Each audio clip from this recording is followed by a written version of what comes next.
My name is Janny Whitaker. I'm 28 years old. At my birthday party, my sister dropped my cake on the dining room floor and told 11 witnesses, "You deserve to know. We never loved you." I turned to my parents. My mother looked away and said, "You should have known." I said, "All right," and I left without raising my voice. What none of them knew was that my grandmother had been preparing for this exact night since 2018. She'd hidden something in a clock she gave me when she died. 6 years, I owned it. 6 years, I never opened it. The morning after the cake hit the floor, 43 missed calls, 126 texts. Too late. I was already at a lawyer's office at 6 in the morning. By Monday, my family's company couldn't open its doors without me. They taught me to be invisible. They forgot to ask what an invisible woman could do. If you've ever been the daughter who carries the family while everyone else takes the credit, you already know how this story ends. Subscribe before this gets to the part where I open the clock. You'll want to be here for what fell out. The dining room at my parents' house always looked better at night. Mom had set the table herself. Linen napkins, the water glasses I'd polished as a kid, my grandmother's silverware in the heavy oak box she kept in the break front. That silverware was the only thing of Constance Whitaker's that had ever made it into Frances Whitaker's house. My mother kept it in storage most of the year. She brought it out only for occasions she wanted documented. I should have noticed she'd set the table for 14. 11 friends? 3 of us in the family. That was 12. The 2 extra plates at the far end were polished, with folded napkins beside them, and they remained untouched all evening. Looking back, those plates were never meant to be filled. They were meant to be visible. It was a Saturday night in early November. The crowd I'd invited was small but specific. Nora Whitley, my best friend since college, who happened to be a journalist. David Brennan, a wine photographer I'd known 4 years. A sommelier from a Michelin-rated restaurant in Portland. 2 cellar staff who had worked under my grandmother before me. Eleanor Crane's daughter and son-in-law, 3 friends from UC Davis. Nora arrived first. She handed me a wrapped book and whispered, "Are you sure about tonight?" I'd told her about the Mercer offer. I hadn't told my parents yet. I thought I had until Monday. "I think Dad's going to surprise me," I said. "He asked me to wait a week before deciding. I owe him at least the dinner." Nora's face did something I couldn't read. "Okay," she said. "I'm right here." Holly carried out the cake at 9:15. It was a 3-tier confection she'd ordered from the bakery in Lake Oswego where my mother's bridge club met. White fondant, sugar peonies, gold detailing. The kind of cake that announced its own price tag. My sister carried it like it was someone else's problem. Her phone, normally up and recording every family moment for her 78,000 Instagram followers, was face down on the sideboard. My mother, who had live-streamed every birthday since 2019, did not raise hers either. I asked Holly to make a wish with me. She said, "I already did mine, Jan." She set the cake on the table. She straightened. She looked at me, directly, calmly, with the eye contact of a person who has rehearsed something in a mirror. And she opened her fingers. The cake hit the table edge, then slid, then dropped to the Persian rug my grandmother had given my parents in 1991. Frosting bloomed across the wool. White sugar petals pressed into the dark red dye.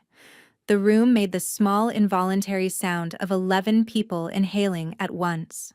Holly didn't react to the noise. She didn't react to the rug. She looked at me again, and she said, "You deserve to know, Jan. We never loved you. None of us. Not Mom. Not Dad. Not me. Just Grandma. And she's not here anymore to lie for you." 3 years of therapy had taught me to recognize a sentence rehearsed in a mirror. Holly had said this one before, maybe 20 times, maybe 100. I could hear the practice in the edges of the consonants. I turned to my parents. My father's hand was shaking.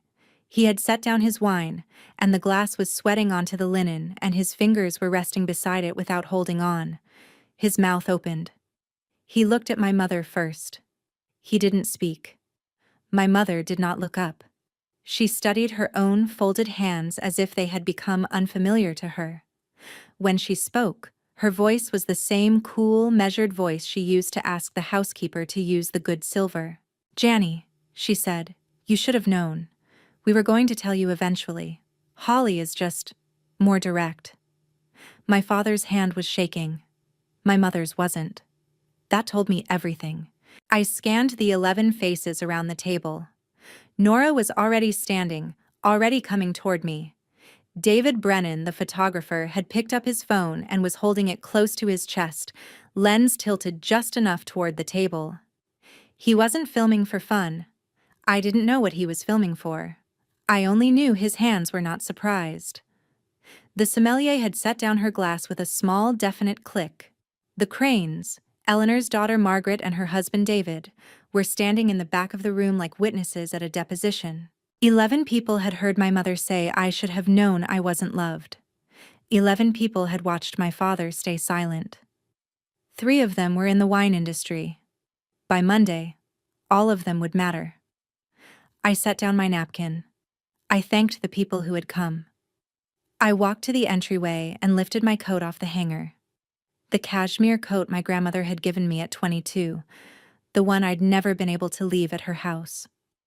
Nora followed me to the front door. "Jan," she said, "what just happened?"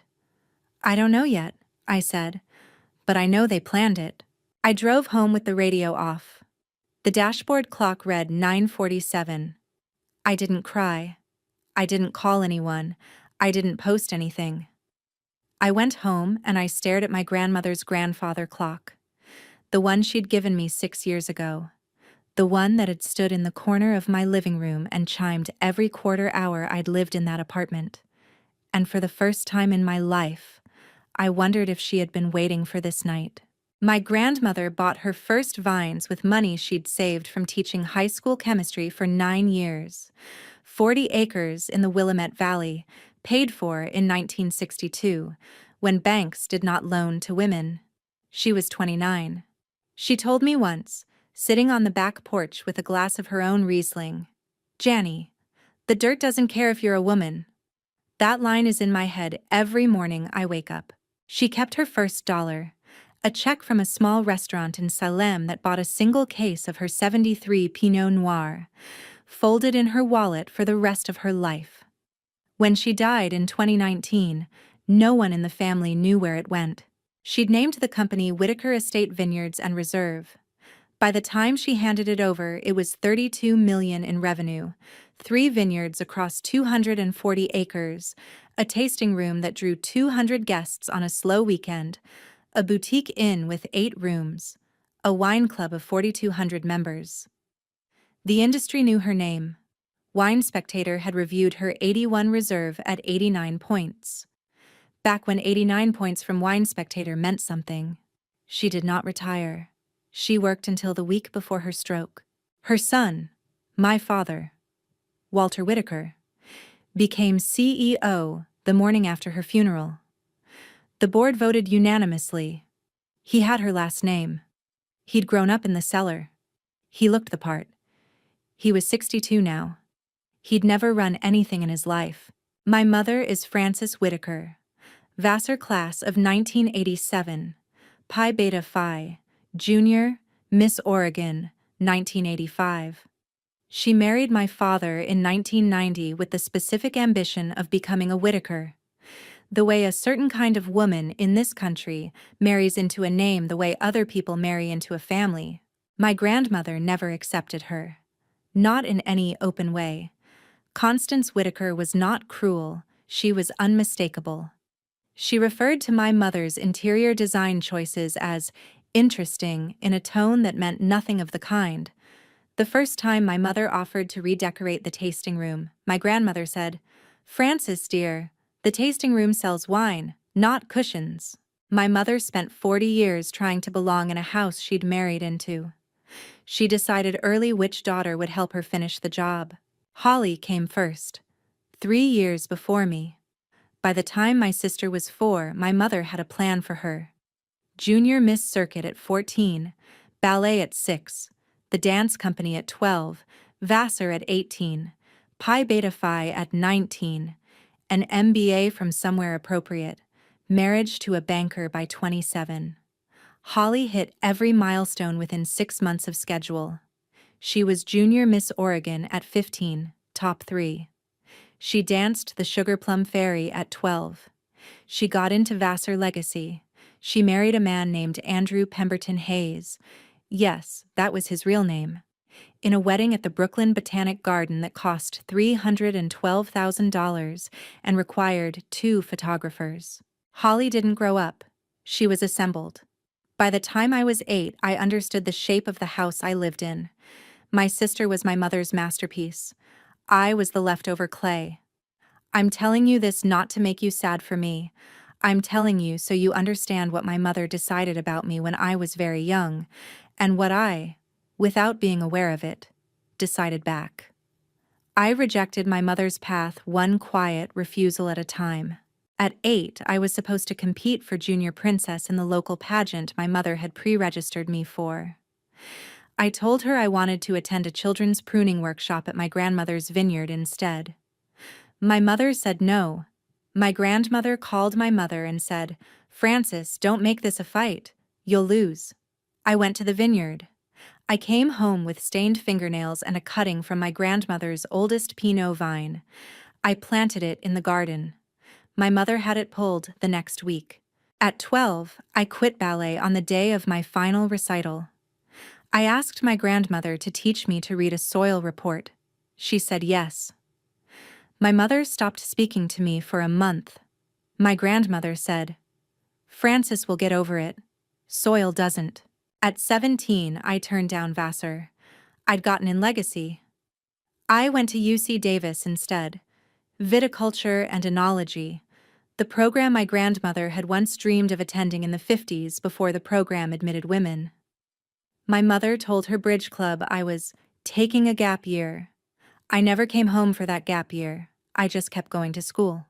At 22, I was supposed to be maid of honor at Holly's wedding. My mother had picked the bridesmaids' dresses. I was due in London that week for the International Wine Trade Fair, where my grandmother had reserved a seat for me at a masterclass on Burgundy I'd been studying for 3 years. I went to London. Holly's wedding album does not contain a single photo of me. My mother didn't hate me. She couldn't accept that I existed as proof her path wasn't the only one worth choosing. Holly extended Frances. I disproved her. My choices weren't rebellions. They were the slowest, quietest no a daughter can give a mother. And my mother heard every one of them. My father knew. My father always knew. He knew my grandmother had trained me from the time I was small. He knew which daughter was his mother's. He knew which daughter was his wife's. And he made, over and over, through 28 years, the same decision. He kept the peace. He chose not to choose. He let my mother arrange the household and he let my grandmother arrange me, and he stayed comfortable in the gap between them. Once, when I was 19 and home from school for Christmas, my father had a few too many glasses of his own reserve and said to me, "Janny, you have your grandmother's eyes. I'm sorry that's not easier for any of us." Then he stood up, refilled his glass, and went to the den. We didn't talk for the rest of the holiday. Some men inherit timidity the way others inherit blue eyes. He didn't choose his cowardice, but he didn't fight it either. And in a family where a daughter is being slowly disqualified from love, a father's silence is the loudest endorsement. That was the house I grew up in. 2 daughters. One mother who had chosen which of us mattered. One father who agreed by not disagreeing. And one grandmother, gone now for 6 years, who had been quietly designing my survival the entire time in ways I would not understand until I opened the back of a clock. My grandmother died on September 14th, 2019. The funeral was small. The will reading was the next day, in Bernadette Ashford's office in downtown Portland. Bernadette had been my grandmother's estate attorney for 32 years. She wore a navy suit and silver earrings my grandmother had given her in 1996. She read the will in a voice that did not change inflection, the way good lawyers read wills. My father inherited the company. The board confirmed him as CEO that afternoon, ceremonial and unanimous. My mother inherited a piece of land my grandmother had bought in Ashland in the 70s. About $90,000 worth, my grandmother's quiet way of acknowledging that Francis was, technically, family. Holly received a vintage jewelry case my grandmother had owned since the 60s, and a small wine cabinet, and $12,000 in cash. I received a grandfather clock. I'm being literal. A mahogany grandfather clock. 6 feet 4 inches tall. Westminster chimes. Roman numerals. Built in 1907, restored in 1962. The year my grandmother bought it. The same year she planted her first vines. It had sat in the corner of her office for 57 years. She had specified, in handwriting, that it was to be moved to my apartment within 7 days of her funeral. My mother did not handle it well. "A clock," she said in Bernadette's office, loud enough that the receptionist heard. "She gives Jan a clock?" Holly, beside her, laughed once and said, "At least it's not the vineyards." My father said nothing. My mother thought it was an insult. I thought it was my grandmother's last act of love. 6 years later, both of us would learn we were half right. I joined Whitaker Estate 2 weeks after the funeral. Operations coordinator. $58,000 a year. I'd been working at a small winery in McMinnville for 6 months out of UC Davis, and I left without notice when my father called and asked me to come home. I didn't ask for the title. I didn't ask for the pay. I came because my grandmother had built that company, and she was no longer there, and someone had to keep it standing. That same year, my sister was promoted. Holly had been doing freelance marketing for a Portland real estate firm. She had no wine credentials, not WSET Level 2, not even an introductory sommelier course. My father appointed her chief marketing officer of Whitaker Estate at a starting salary of $185,000 a year. She took the job. 3 months later, she'd repainted the tasting room and launched an Instagram account for the inn. For 6 years, I told myself the salary gap was about experience. I was lying to myself. It was about which daughter my mother wanted seen. Holly didn't know the difference between a Pinot Noir and a Pinot Gris until she was 31. By then, she was the face of the company on Instagram. She'd done a wine enthusiast photo shoot in 2023. Full page, captioned, "The New Generation of Pacific Northwest Wine." The shoot was at the cellar I had rebuilt. She didn't know my name was on the architectural permit. Here is what I actually did. In those 6 years, while my sister was learning to pose with bottles. In 2020, I renegotiated our contract with Frederick Distributors in Seattle. Saved the company $340,000 a year. My father signed the contract. The board minutes credited him. In 2021, I rebuilt the wine club from 1,200 members to 3,400. I wrote the retention strategy. I designed the loyalty tier. I trained the customer service rep. Holly posted a photo on Instagram of herself holding a wine club pin and captioned it, "Our team's hard work is paying off." In 2022, I designed the blend for the 2020 Reserve Pinot Noir. Wine Spectator gave it 92 points. My father accepted the award at the Oregon Wine Industry Gala. He did not mention me in his speech. I was sitting at the same table. In 2023, I led the tax restructuring that saved the company $580,000 across 3 years. My mother, at the country club, told her bridge friends that Walter is becoming such a savvy CEO. Walter had not read the tax filings. He had signed where I'd flagged the signature lines. In 2024, I oversaw the renovation of the Boutique Inn, a $1.2 million project. and brought it in $130,000 under budget. Holly led the press tour. She posted a video of herself in the new wallpaper, captioned, "Bringing the Whittaker vision to life." I'd designed the wallpaper. I'd chosen the wallpaper. I'd argued with 3 contractors about the wallpaper. She was 48 hours late to the press preview because she'd flown to Cabo with Andrew. In April 2025, the spring frost came late. The Pinot Noir blocks were vulnerable. I worked the wind machines for 4 nights with Daniel Pierce, the cellar master we'd hired the previous summer, and 4 cellar hands. We slept in shifts. We saved 60% of the crop. The next morning, my mother called me. She said, "Janny, can you pick up Holly's dry cleaning before her dinner tonight?" I picked it up. The receipt was $84.50. Holly's silk Carolina Herrera dress, dry cleaned 3 times because she'd spilled wine on it at a tasting. I kept the receipt. I keep it still. I keep it because someday I needed to remember the exact price of being invisible. $84.50. I kept records, not because I was building a case. I kept records because I needed someone, even if it was only my own future self, to know what had happened in that company. I bought a binder.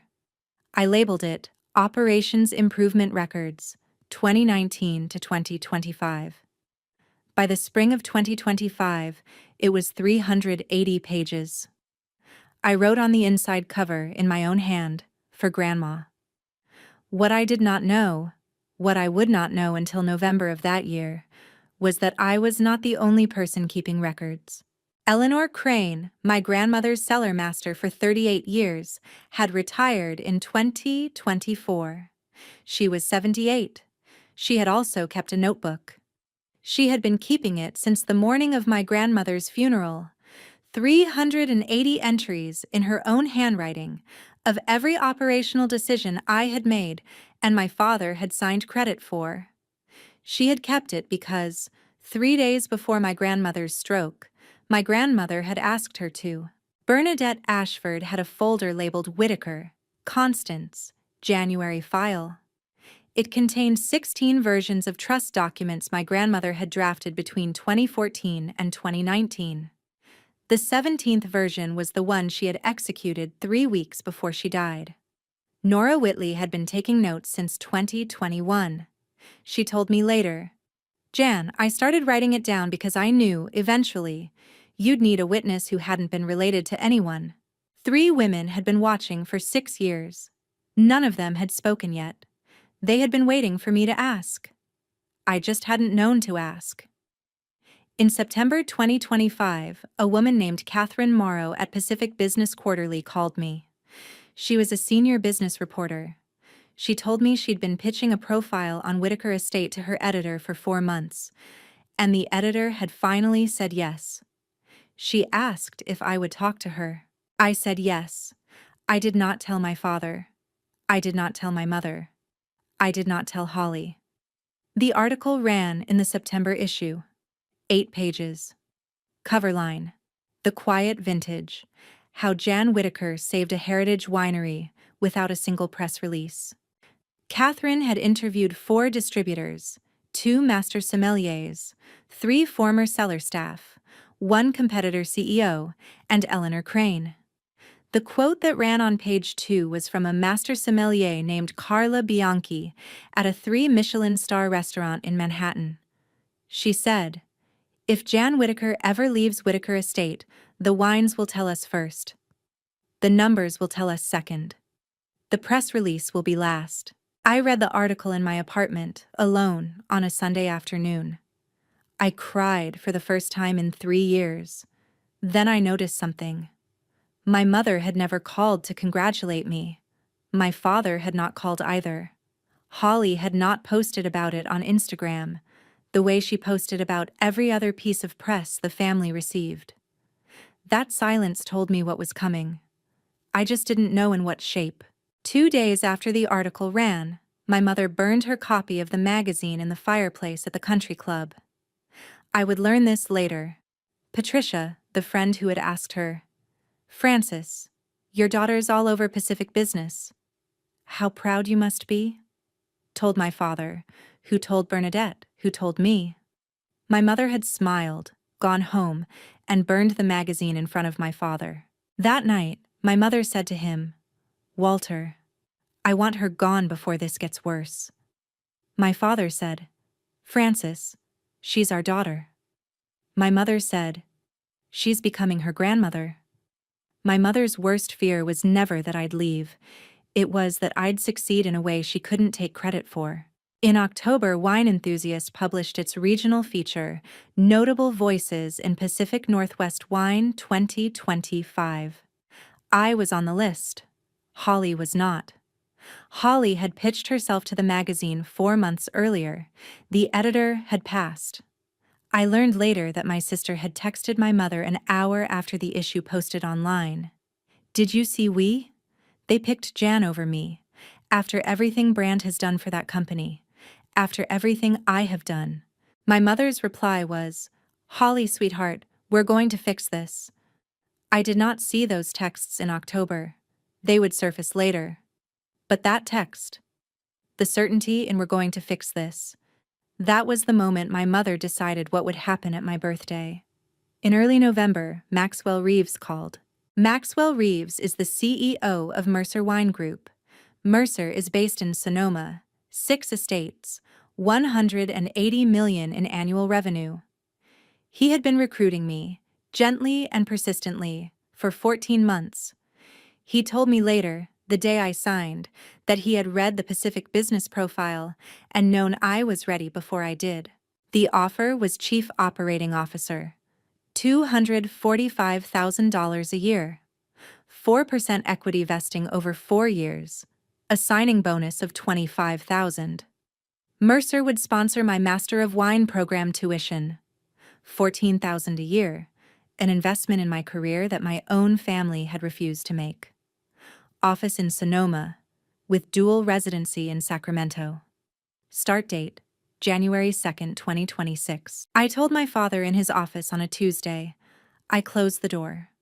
I said, Dad, I think I need to take it. He went pale. He sat down.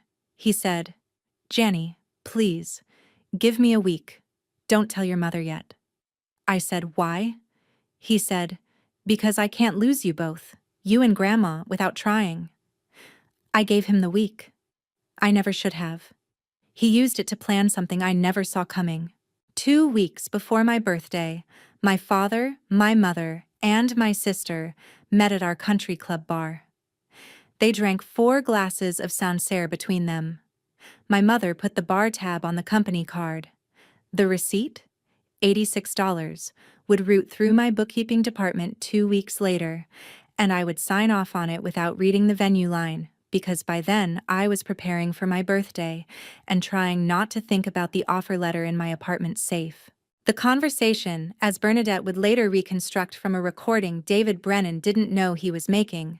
Brennan had been seated at the bar, 2 stools down, scrolling his phone, went like this. My mother said, if John leaves with the article still warm and the Mercer offer in her pocket, the industry will say Whitaker is dying. Wine Spectator will smell it. Distributors will leave. We need her gone like a difficult daughter, not a talent. We humiliate her at her own birthday. 11 witnesses, 3 of them in the wine industry. The story writes itself. Whitaker daughter has a public meltdown, leaves family business in disgrace. By the time she signs at Mercer in January, the narrative is set. Holly said, Mom, that's a lot. My mother said, Holly, your sister is about to take the only thing I've ever built, your name. My father said nothing. My family planned my humiliation over 4 glasses of Sancerre at a country club where my grandmother had once been refused membership for being a woman in business. My mother charged the bar tab to the company card. I had signed off on the bookkeeping report 2 weeks earlier. I never even read the venue line. Pause for a second. If you were John in the room I'm about to describe, with a binder of 6 years of evidence and the proof that your grandmother had been protecting you from beyond the grave, Would you read everything in the binder? Or would you give them a chance to apologize first? Comment with your answer before you watch what I actually did. I want to know what you would have chosen. I drove home from my parents' house with the radio off. I stopped at a red light at 122nd Avenue. A woman was crossing in front of me with a stroller.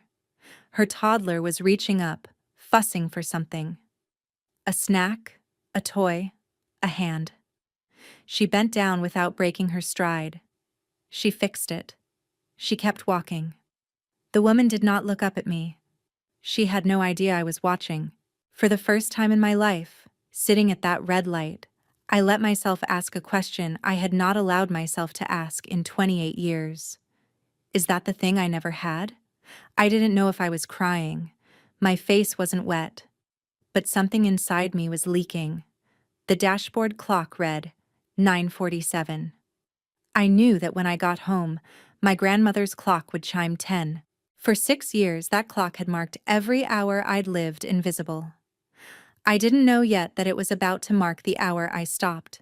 I let myself into my apartment. I turned on a single lamp. I sat on the sofa across from the clock. The pendulum swung. The brass weights gleamed. At 10 p.m., the Westminster chimes rang their full sequence, 16 notes, then 10. The sound was the same sound it had made every hour for 6 years. The sound my grandmother had heard for 57 years before that. I remembered the last thing she'd ever said to me. It was 4 days before her stroke. We were in her office. She had taken my hand and pulled me toward the clock.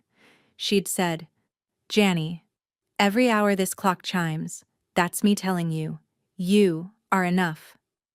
I had laughed. I had said, "Grandma, that's beautiful." I had not asked her what the clock was for. I sat across from it. I looked at the pendulum. The pendulum was slow.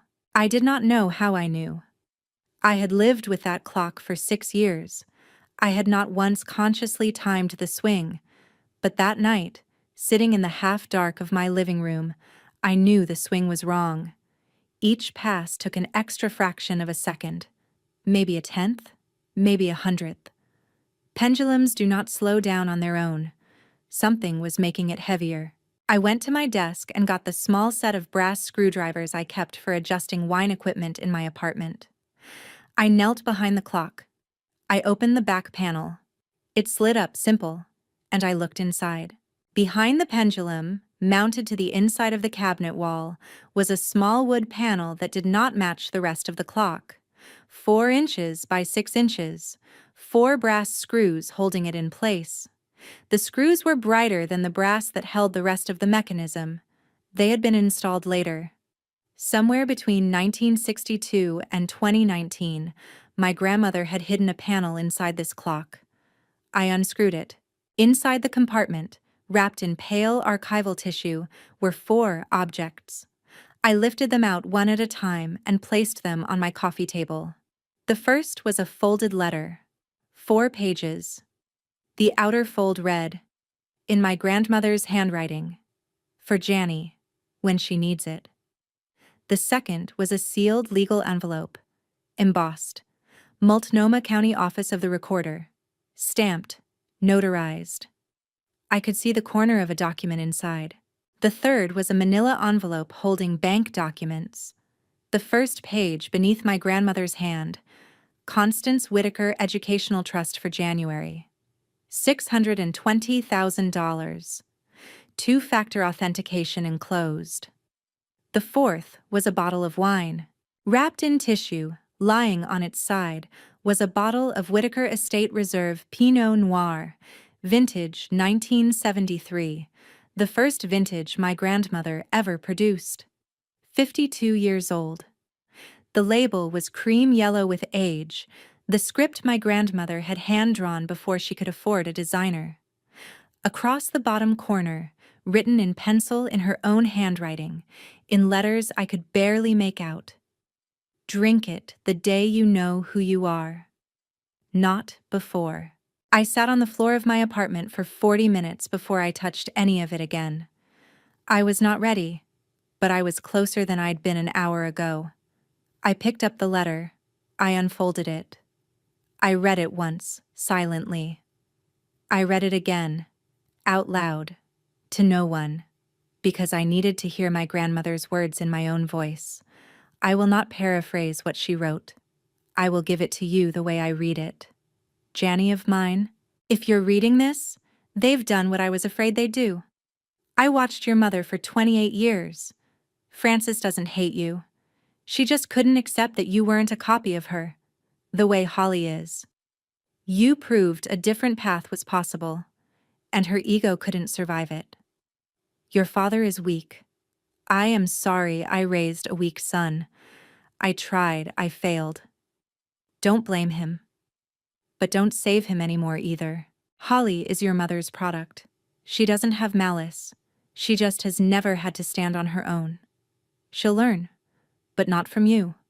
I prepared 4 things. Each one is a choice, not an order. Use them or burn them. I ask nothing. I only wanted you to have a choice. The thing I never had at 28. Every hour this clock chimes, that's me telling you, you are enough. You always were enough. You are the most beautiful thing I built in 84 years. And I built 240 acres of vines. With my love, all of it, Grandma C. The letter was dated August 22, 2019, 3 weeks before her stroke. I held the letter for an hour. Then I held the bottle for another. I did not open the bottle. I was not ready. But I knew now what the bottle was for. And I knew now what the letter had been telling me for 6 years from the corner of my apartment. Every hour. Every quarter hour. Outside, the city was sleeping. Inside, my grandmother's clock kept time the way she had wanted it to. Every 15 minutes, she said, "You are enough." I had stopped being able to hear her. Not anymore. At 4:08 in the morning, I emailed Bernadette Ashford. The subject line read, "Activating Succession Protocol." The body was 4 sentences. Bernadette, this is Jan Whitaker. My grandmother's letter mentions you. I'd like a meeting at 7 a.m. today. The clock has been opened. Bernadette replied at 4:14. Jan, I've been waiting 6 years for this email. Office at 7. Coffee will be ready. She had been waiting. I was not the only person my grandmother had prepared. At 5 a.m., I sent a second email to my father, copied to Whitaker Estates General Counsel, copied to the Whitaker Estate Board distribution list. I had written the email at 3 the night before. It had been sitting in my drafts since I'd first read my grandmother's letter. The email contained my resignation, effective immediately. The activation of my voting rights under the August 2018 Trust Addendum, registered with Multnomah County and notarized by Judge Howell. A request for an emergency shareholder meeting under Section 4.2 of our bylaws, 10 days notice, scheduled for December 16th. And a notice that I had transferred administrative access to my personal backup email at 5:32 a.m. By 6, I had accepted the Mercer offer. Maxwell Reeves had emailed back a single line. "Welcome to Mercer. Your packet ships overnight." By 7, I was sitting in Bernadette Ashford's office with a cup of coffee that she had made herself. She placed a red folder on the desk between us. The label read, Whitaker, Constance, Jan file. She opened it. Your grandmother wrote 16 versions of these documents between 2014 and 2019, she said. The version we'll execute today is the 17th.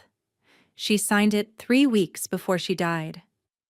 I said, why didn't she tell me? Bernadette did not pause. She said, Janny needs to want her own life before she can use mine. Inside the file was a notarized addendum to my grandmother's will, establishing a trust that held 35% of the voting shares of Whitaker Estate Vineyards and Reserve, with me as the sole beneficiary, activatable any time after my 25th birthday. There were bank signatory cards. There were power of attorney instructions. There was a series of contingency letters. If Francis does X, do Y. Written in my grandmother's handwriting, sealed in envelopes, dated and ranked. Bernadette had executed none of them yet. She had been waiting for the trigger. At the bottom of the folder, taped inside the back cover, was a Polaroid photograph. Me, age 8, in a small denim jacket, kneeling between vines. My grandmother behind me, hand on my shoulder, both of us laughing. I had never seen the photo before. I had been my grandmother's project the entire time, the slowest, most careful project of her life. At 8 a.m., I called Eleanor Crane. Eleanor was 78. She lived alone in a farmhouse 3 miles from the cellar she'd run for 38 years. She had retired the previous spring. She had been my grandmother's closest professional friend. Eleanor said, "Janny, I'll be at Bernadette's office in 40 minutes. She arrived with a leather-bound notebook. The cover was scuffed and watermarked. She placed it on the conference table the way you place a relic. 380 entries, she said. Every operational decision you made between September 2019 and last spring that your father took credit for. I started it the morning of Constance's funeral. She had asked me to, 3 days before her stroke. She told me, Eleanor, watch what they do to her after I'm gone. Help her when she needs it. Not before." I asked Eleanor, "How did Grandma know there would be a day?" Eleanor said, "Because she'd watched Francis raise Holly, and she knew what Francis would do when she ran out of ways to make Holly look bigger than you." By 11 a.m., I had assembled what I'd come to think of as the case file. Bernadette had it. Eleanor had it. I had it. 3 copies, hard and digital. The contents were the notarized 2018 trust addendum with Multnomah County registration, Eleanor Crane's 380-entry notebook, my own 380-page binder of operations improvement records, 2019 to 2025, 6 years of internal financial documents, with timestamps, showing my signatures on the work and my father's signature on the credit, a timeline of every press release, award, and external recognition that had attributed my work to my father or to Holly. The screenshot of Holly's October text to my mother, "Did you see we?" pulled from Andrew Pemberton Hayes's email, where Holly had accidentally forwarded the thread when she'd been venting. The country club bar receipt for $86 on the company card, with no business minutes filed for the date. The audio file from David Brennan's phone. He had not known he was recording the country club conversation. His phone had been on a voice memo from earlier that morning, sitting face up on the bar 2 stools from my mother. At 11:30, I checked my phone for the first time since the night before. 43 missed calls, 126 texts. I read them all. I did not call back. I did not reply. The first call had come at 8:05 from my father. Frederick Distributors had called the office demanding contract renewal, and only I had the password to the vendor management system. 8:22. My mother, because Crow LLP had emailed about quarterly tax filing, and Holly had no relationship with our accountant. 8:45. My father again, because a master sommelier from Manhattan was on the line about an exclusive allocation, and my father did not know what an exclusive allocation was. 9:30. Holly. 11 texts in 7 minutes, because the spring-in coordinator had called about the Saturday wedding event, and Holly had never run a wedding event, and I was the one who had kept the vendor relationships for catering and florists and valets. 11 a.m. IT, because they'd discovered I'd transferred admin access at 5:32 a.m., and they could not roll it back. Noon. Insurance broker, because there was a $180,000 crop insurance claim that only I had the timeline records for. 2 p.m. Tau, my father, because the Wine Spectator journalist had been on the calendar for the week, and my father had not known about the appointment. The last text, sent at 5:58 p.m., was from my father. It said, "Janny, please. The company can't open without you.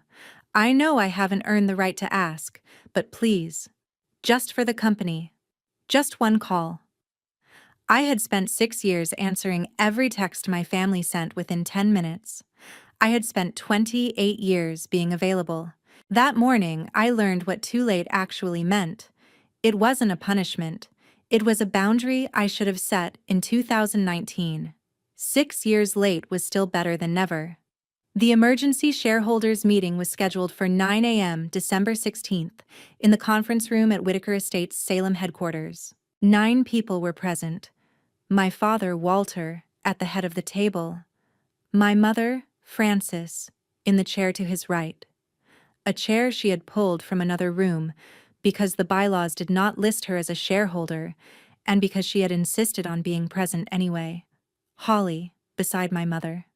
4 outside board members: Margaret Sutton, retired senior editor at Wine Spectator; Robert Pemberton, retired CFO of a regional bank; James Thornton, an independent vineyard owner from Hood River; and Anne Holloway, a corporate governance attorney from Eugene. 2 company lawyers, and a single empty chair at the foot of the table, opposite my father. At 9:02, Bernadette Ashford and I walked in. I sat in the empty chair. Bernadette stood. She placed a leather folder on the conference table and embossed seal side up, slid the top document toward Margaret Sutton. "Good morning," Bernadette said. "I'm Bernadette Ashford, estate attorney to the late Constance Whitaker. I'm here today to inform the board that a shareholder has activated voting rights granted in a 2018 trust addendum, registered with Multnomah County and notarized by Judge Howell. The shareholder is Jan Whitaker. The voting block is 35%. My father's face went white. My mother did not lift her head. Holly said, "What? She has shares? How?" Bernadette did not answer Holly. I read my statement. I had written it the night before, on yellow legal paper, by hand. I read it slowly. I did not pause for breath. I did not look at my mother. "I am submitting my resignation, effective immediately. I am exercising my voting rights to nominate Eleanor Crane as interim chief operating officer until the board can find a permanent replacement. I am providing the board with documentation of operational decisions I have made on behalf of this winery over 6 years that were never credited to me. For board records only, not for press. I am not seeking back pay. I am seeking accuracy. After today, I will not be available to consult. The next time you need someone to negotiate with Frederick Distributors, you will need to do it yourselves. The next time the spring frost threatens the Pinot Noir blocks, you will need someone in the cellar at 3 a.m. That someone will not be me. I am not asking the board to take sides. I am asking the board to know what happened here, so that whoever leads next understands what this company costs to run. Thank you." My father stood up halfway through my statement. He left the room. He did not come back. Bernadette distributed 11 binders to the 4 outside board members, to the 2 company lawyers, and additional copies that would be filed with the corporate secretary. Each binder was 410 pages. Each binder contained Eleanor Crane's notebook, my own operations records, 6 years of financial documents, the press timeline, the Holly text, the country club receipt, and the bar audio file with a transcript. Robert Pemberton, the retired bank CFO, was the first to flip through. He paused on the spring frost incident from April. He read for 90 seconds. He looked up at Bernadette. He said, "Bernadette, how much of this is verifiable?" Bernadette said, "All of it. Every signature is timestamped. Every email is archived. Every decision is corroborated by Eleanor Crane and 3 former seller staff who have agreed to testify if asked." Holly stood. This is ridiculous. I'm CMO. I have done so much for this brand. Bernadette gently and firmly said, "Honey, this isn't your meeting anymore. The shareholder block has the floor." My mother had not moved. Her hands were folded on the table, white-knuckled. Her coffee was untouched. I looked at her for the first time in 5 hours. I said, "Mom, I am not going to say anything to hurt you here. I just need you to look at me." She did not look up. I said, "All right." Margaret Sutton called for a vote on my nomination of Eleanor Crane as interim COO. The vote was 4-1. My mother voted no. Eleanor was confirmed. My resignation was accepted, effective immediately, by unanimous board action. The meeting adjourned at 10:47 a.m. Margaret Sutton stayed in her seat as the room emptied. She watched my mother gather her purse. She watched my father's empty chair. As Holly was leaving, Margaret said, in a voice that was clear and old and patient, "Walter." "Francis Holly. The board will need to discuss next steps without family present. Please leave the room." By 11, my family had been removed from a meeting in their own building. I watched my father walk to his car alone through the conference room window. He did not look back. 3 days later, on December 19th, I posted on LinkedIn. The post was 480 words. "I will not give it to you in full. I want you to find it yourself if you'd like. But I will give you the parts that mattered." I wrote, "After 12 years contributing to a Heritage Oregon winery without public credit, by my choice, until now, I am taking a position at a company that values both my work and my voice. To anyone in this industry who has felt invisible inside a family business, your skill is real even when no one names it.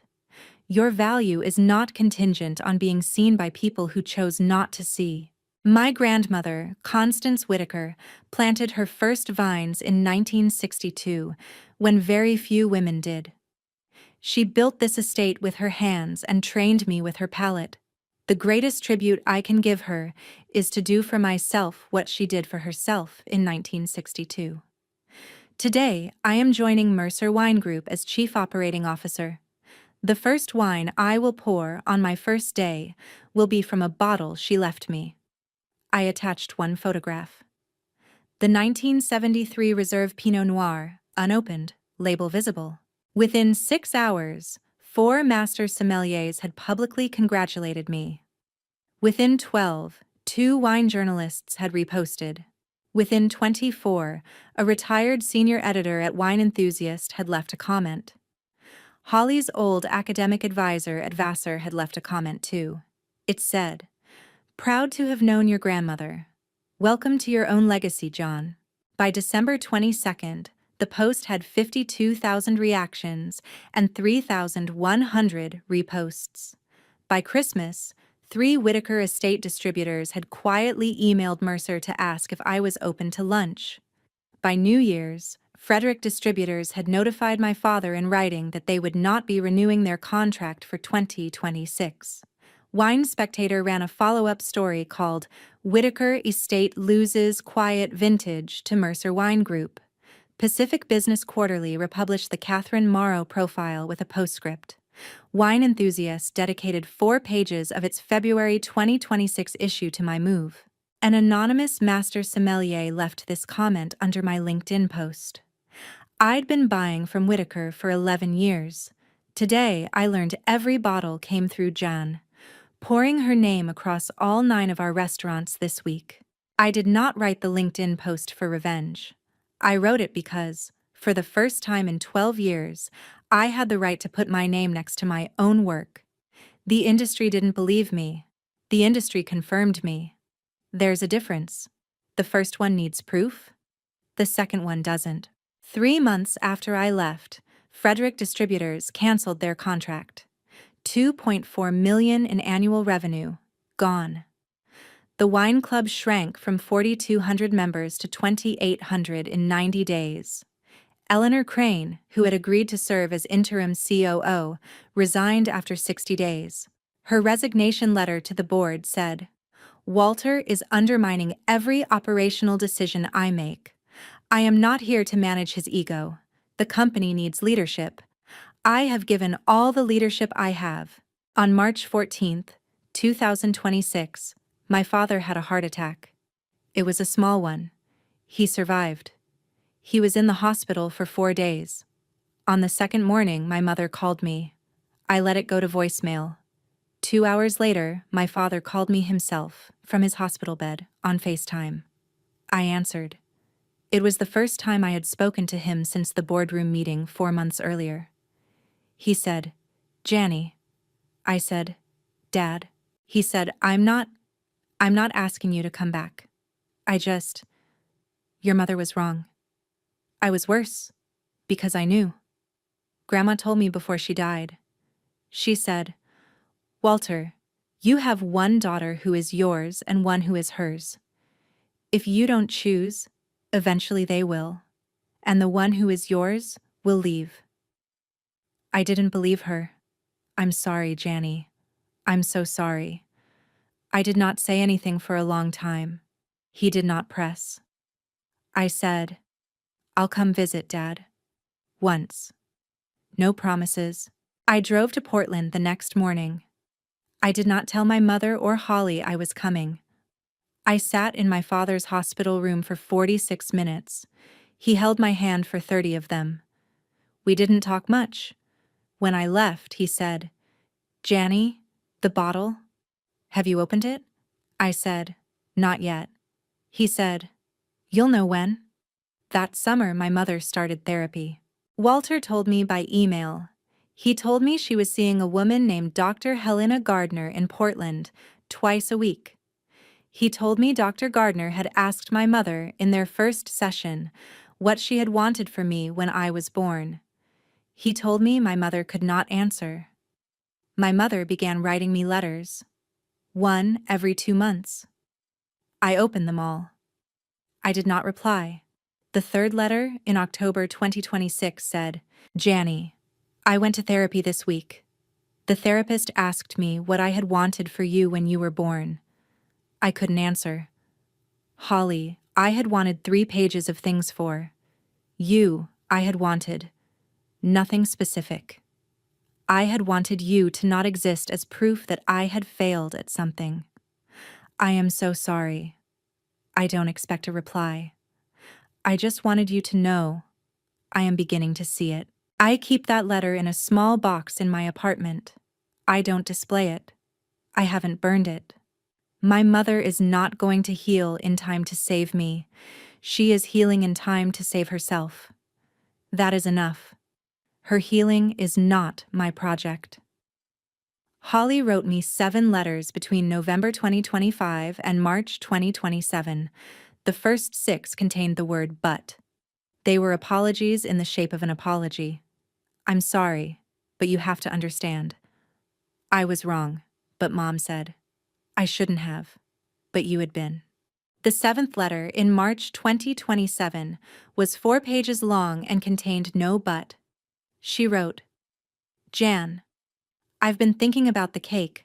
I dropped it, I planned it, I said the words. There is no but. I made you the villain in my own life because Mom needed me to be the hero in hers. I don't expect anything from you. I just wanted to say it out loud, in writing, with no excuse. I called her. We spoke for 22 minutes. We did not see each other. I told her, you can call me on my birthday, once a year. That's what I have for you right now. She said, okay, thank you. She hung up. We have called every November since. 12 minutes. Sometimes shorter, never longer. It is not a relationship. It is the rough draft of one. I am not sure either of us will ever finish it. That is okay. Andrew Pemberton Hayes filed for divorce in February 2026. Holly's marketing firm let her go in April, citing brand integrity concerns. Her Instagram dropped from 78,000 followers to 32,000 by June. Her dental hygienist license, she'd quietly maintained it as a backup, was suspended in August, following a separate complaint I had nothing to do with. By October 2026, she had moved back into my parents' house. She was 33. When my mother saw her on the second floor of the family home, in the same bedroom she had decorated for Holly when Holly was 12, my mother began to see herself for the first time. That is what Walter wrote me. He said, "Frances looks at Holly in this house, and she finally understands what she has done. It is the only mirror she could not break. My family did not fall because I left. They fell because I had been the only thing holding them up." The difference between cause and exposure is a difference my grandmother had understood for years. It is now June 2027. I have been at Mercer Wine Group for 18 months. I was promoted from Chief Operating Officer to Vice President of Operations and Strategy in May. The Pacific Northwest portfolio has grown 23% under my leadership. My salary is $295,000 a year. My equity vests over 4 years. I have not yet earned my Master of Wine. I am still in stage 1 of the program. I have my WSET diploma. I have business cards that read Jan Whitaker, DIP WSET, Vice President of Operations and Strategy, Mercer Wine Group. I work 70-hour weeks. I love 70-hour weeks. The difference between now and before is that many someones, say my name out loud when I do.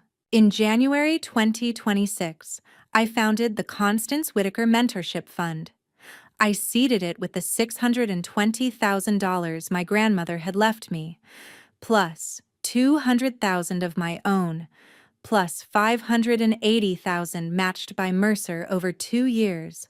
The fund is $1.4 million. The mission: scholarships for women entering viticulture, enology, and the wine business. In our first cohort, we funded 14 women. Eleanor Crane, now 80, is chair of our board. The fund's logo is a small grandfather clock face. The chime in our podcast is the Westminster sequence. At our first scholarship ceremony, in summer 2027, a young woman named Penelope Walsh, 19, just admitted to the UC Davis Viticulture Program, just 6 months past the loss of her own grandmother, came up to me afterward. She held the program in her hands. She was shaking a little. She said, "Miss Whitaker, my grandmother was the only person who saw me. I don't know how to keep going without her." I reached into my bag. I keep a small stack of photocopies in there. Copies of my grandmother's letter, with her name redacted, with only the words. I gave one to Penelope. I said, "Read it. Your grandmother is still watching you. They always leave something. Sometimes it's a letter. Sometimes it's a bottle. Sometimes it's a clock you don't understand for 6 years. You'll find yours." She read it standing up. She cried. She hugged me. That night, I drove home to my Sonoma apartment. The grandfather clock, moved from Portland in February, stood in the corner of my new living room. At 9 p.m., the Westminster chimes rang. I walked to the shelf beside the clock. I took down the bottle of 1973 Reserve Pinot Noir. The label said, "Drink it the day you know who you are, not before." I opened it. The cork came out clean. 54 years was past prime by most standards, but my grandmother had always cellared correctly, and the wine had a chance. I poured one glass. I stood at the window. Sonoma at sunset. Vineyards in golden light. Rows on rows of vines. Somebody else's now, but the same shape and the same patience. I took a sip. The wine tasted exactly the way my grandmother's memory had tasted in her cellar when I was 8 years old. Oak. Cherry. Leather. Time. I whispered in the only voice I had left for her. "Today I know who I am, Grandma. Thank you for waiting." I poured a second glass. I did not drink it. I set it on the windowsill, the way my grandmother used to leave a glass for my late grandfather every December. A small ritual she had never explained, and that I had never understood until that night. My family taught me to be invisible. My grandmother taught me to outlive their assumption. I am 29 now, soon to be 30. I have a job that says my name out loud. I have 14 women in school because of a clock my mother once called a desk. I have one phone call a year with my sister. I have one quarterly visit with my father. I do not have a relationship with my mother yet, and I am at peace with the word yet. If this hit close to home, if you've felt invisible in your own family for too long, share this with one person who needs to hear it.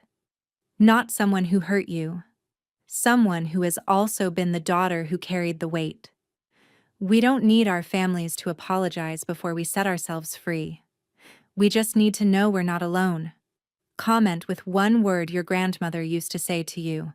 I'll read everyone. If you are watching this and you have a grandmother, call her. If she's gone, look for what she left you. Sometimes it's a letter. Sometimes it's a bottle. Sometimes it's a clock you've owned for 6 years and never opened. They always leave something.